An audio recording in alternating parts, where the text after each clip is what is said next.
মদিনার খাজরাজ গোত্রের একজন ব্যক্তি ছিলেন আবু আমির আর রাহিব। জাহিলি যুগে তিনি খ্রিস্ট ধর্ম গ্রহণ করে এক ধরনের বৈরাগ্যপূর্ণ জীবনযাপন শুরু করেছিলেন। সাধু স্বভাব ও ধর্মনিষ্ঠ জীবনের কারণে মদিনার মানুষ তাকে খুব শ্রদ্ধা করত। তারা তাকে একজন পবিত্র মানুষ হিসেবেই জানত এবং ভালোবাসত।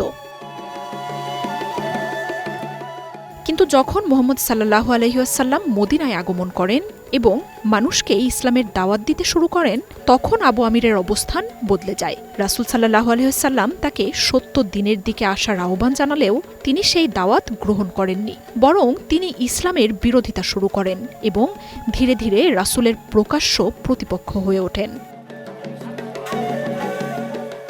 এরপর থেকে ইসলামের বিরুদ্ধে যে যুদ্ধগুলো সংঘটিত হয়েছে, বদর যুদ্ধ থেকে শুরু করে হুনাইন যুদ্ধ পর্যন্ত, প্রতিটি যুদ্ধে তিনি কাফিরদের সহযোগিতা করেছেন এবং মুসলমানদের বিরুদ্ধে ষড়যন্ত্রে লিপ্ত ছিলেন।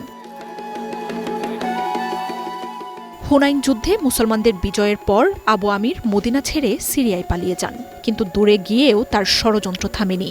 সিরিয়া থেকে তিনি মদিনার মুনাফিকদের কাছে গোপনে চিঠি পাঠাতে শুরু করেন। চিঠিতে তিনি লিখেছিলেন তিনি নাকি হেরাক্লিয়াস অর্থাৎ রোম সম্রাটের সঙ্গে মদিনায় আক্রমণ করার বিষয়ে আলোচনা করছেন। যদি এই পরিকল্পনা সফল হয় তবে মুসলমানদের শক্তি ভেঙে দেয়া সম্ভব হবে। এ গ্রেড ক্লিংকারের কনফিডেন্স সিমেন্ট, বাংলাদেশের হৃদয় জুড়ে। তিনি মুনাফিকদের নির্দেশ দেন, তোমরা নিজেদের প্রস্তুত করো, সংগঠিত হও এবং এমন ব্যবস্থা করো যাতে বাহির থেকে আক্রমণ হলে তোমরা ভেতর থেকে সহযোগিতা করতে পারো। একই সঙ্গে তিনি আরও একটি কৌশলী পরিকল্পনা দেন। তিনি বলেন, তোমরা মসজিদের নামে একটি ভবন তৈরি করো। বাইরে থেকে মানুষ সেটিকে মসজিদ মনে করবে, কিন্তু আসলে সেটি হবে আমাদের গোপন কার্যক্রম পরিচালনার কেন্দ্র। এই পরিকল্পনা অনুযায়ী মুনাফিকরা মদিনার কুবা এলাকার কাছে একটি ভবন নির্মাণ করল। তারা সেটিকে মসজিদ বলে প্রচার করল, কিন্তু প্রকৃতপক্ষে সেটি ছিল ষড়যন্ত্রের ঘাঁটি, যেখানে তারা গোপনে অস্ত্র মজুত করত, পরিকল্পনা করত এবং মুসলমানদের বিরুদ্ধে চক্রান্ত করত। এই ভবন নির্মাণের পর তারা মুহাম্মদ সাল্লাল্লাহু আলাইহি ওয়াসাল্লামের কাছে এসে বলল, আমাদের মধ্যে অনেক বৃদ্ধ ও দুর্বল মানুষ আছেন যারা দূরে মসজিদে কুবা পর্যন্ত গিয়ে নামাজ পড়তে পারেন না। তাই তাদের সুবিধার জন্য আমরা এই মসজিদ নির্মাণ করেছি।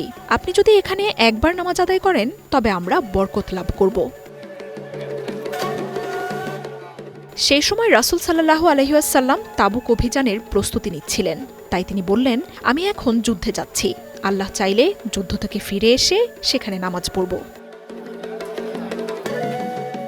কিন্তু তাবুক থেকে ফেরার পথে যখন তিনি মদিনার কাছাকাছি জুআওয়ান নামক স্থানে পৌঁছালেন, তখন আল্লাহ তাআলা পবিত্র কোরআনের সূরা আত-তাওবা-এর ১০৭ নম্বর আয়াত নাজিল করলেন, যেখানে বলা হলো, কিছু লোক এমন একটি মসজিদ তৈরি করছে যা আসলে মুসলমানদের ক্ষতি করা, কুফরি শক্তিকে শক্তিশালী করা, মুমিনদের মধ্যে বিভেদ সৃষ্টি করা এবং আল্লাহ ও তার রাসূলের বিরুদ্ধে যুদ্ধ করা ব্যক্তিদের জন্য আশ্রয়স্থল তৈরি করার উদ্দেশ্যে নির্মিত।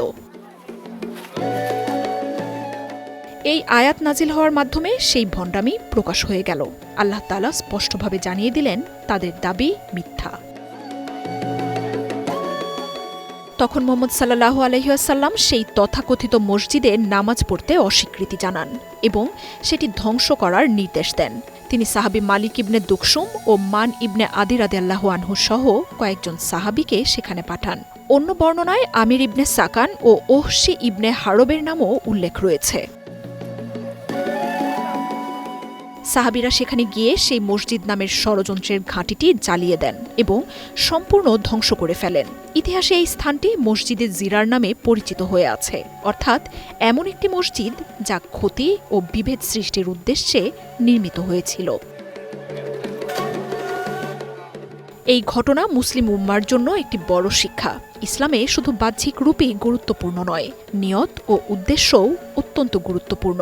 যদি কোনো কাজ ধর্মের নামে করা হয় কিন্তু তার ভেতরে থাকে ষড়যন্ত্র, বিভেদ ও ধ্বংসের উদ্দেশ্য, তবে তা আল্লাহর কাছে গ্রহণযোগ্য নয়, বরং সত্য প্রকাশ পেলে তা ধ্বংস হয়ে যেতে বাধ্য।